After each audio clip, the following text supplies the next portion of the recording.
All right, it is time to add more levels to our game and give us an ability to win. So what I have done in my game is I've gone into my levels folder, and I now have three slightly different worlds. I just copied the first one and started making changes to them.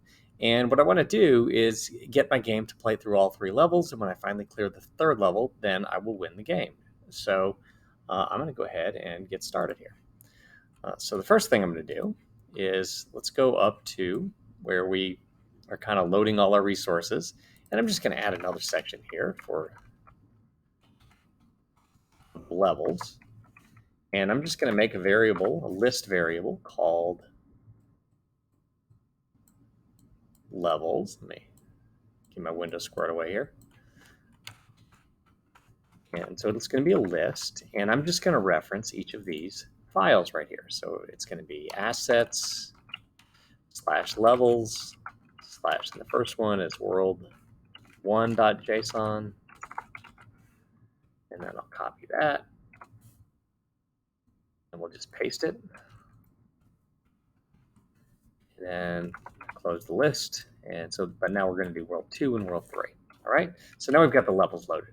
And I'm going to go down to the, or referenced, I suppose, not loaded yet. And I'm going to go down to the start game thing. And I'm going to make another variable called current level and set it equal to 0. And we'll make current level a global variable as well. I'm saying 0 because, it's called world 1, but I'm referencing it the way it will be in the list. So that, world 1 is element 0 in the list, and world 2 is element 1 in the list. If I wanted to display the current level on the screen, maybe in my HUD function, I would probably just have it display the current level +1. So it would start out at 1 and then go to 2. It would look a little normal for a player, but under the hood, we'll treat it just the way programs would with 0 indexing. All right, and so I'm going to go to the start level function, and all I have to do is go into here, and instead of referring to that file, I'm going to say levels, and then in brackets I'll do the current level variable. Okay, don't forget your brackets, and I'm just going to run this just to check that everything works the same as before, and it does. Okay, so I got that first level loaded, so that looks good. So now let's think about how we can advance through the levels. All right, so this is something we are going to handle in the game logic section. And so I am going to get down here and think about the level complete stage. And so what I'm going to do now is when the countdown hits 0, I'm just going to take the current level and add 1 to it. And then the next time we start a level, you'll see, like the next time we start a level, it will, where is it? Yeah, so now when we start levels, the current level function advances, so it's going to go to the next level in that list. So I'll run this. And I'm just going to confirm. I think the next level looks slightly different than this one, so we should be able to see a change.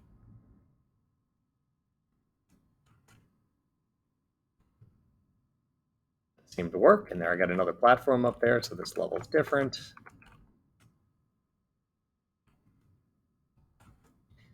I'm not sure if level 2 and 3 are even different right now, but let's clear this out. And now we only have 3 levels, so what is going to happen when we hit this flag? Good.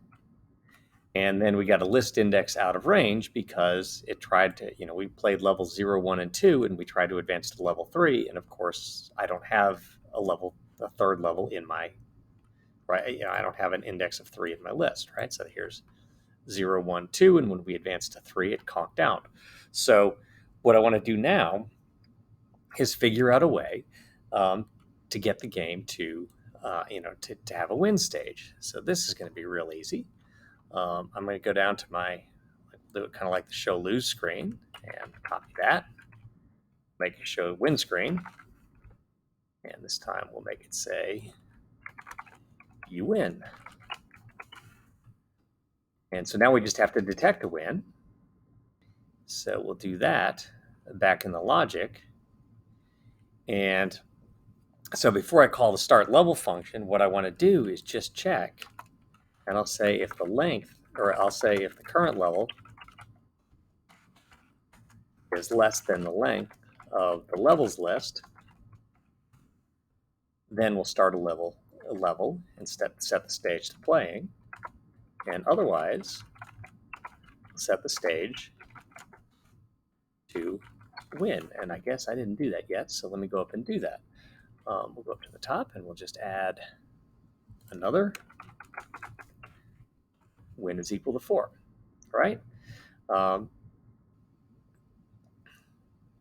Right, so all we're doing is checking to see, like, if we're not at the end of the list yet, let's do another level, and if we are at the end of the list, then let's set the stage to win. And so now I'm going to go down here, and we'll just copy this, and we'll show the win screen. And so if the stage is equal to win. So I'll play this out, and let's see if this works.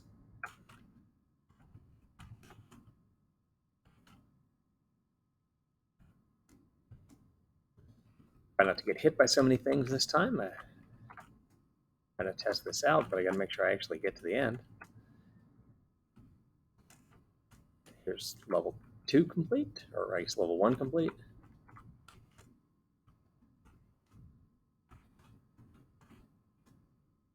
Across here, get the gems, and let's see. Level complete, and we win. Now, I'm going to press R to play again, and I'm pressing it right now, but it's not working. And so that there's just one more little quick fix to do, and that is when we go up to our input, right, we've got the R to restart, and we want it to be in the lose screen and in the win screen. So all I have to do, I don't even need another branch. I'm just going to say or stage is equal to win. And I'm not going to play it again in front of you to test it out. Just trust me, it works. But anyway, now we have multiple levels in our game and a way to win the game. And if you want more levels, just go make as many as you would like. And all you have to do is keep adding them to the list, and hopefully you're going to have some fun designing this. All right, so that's it for this video, and I will talk to you later.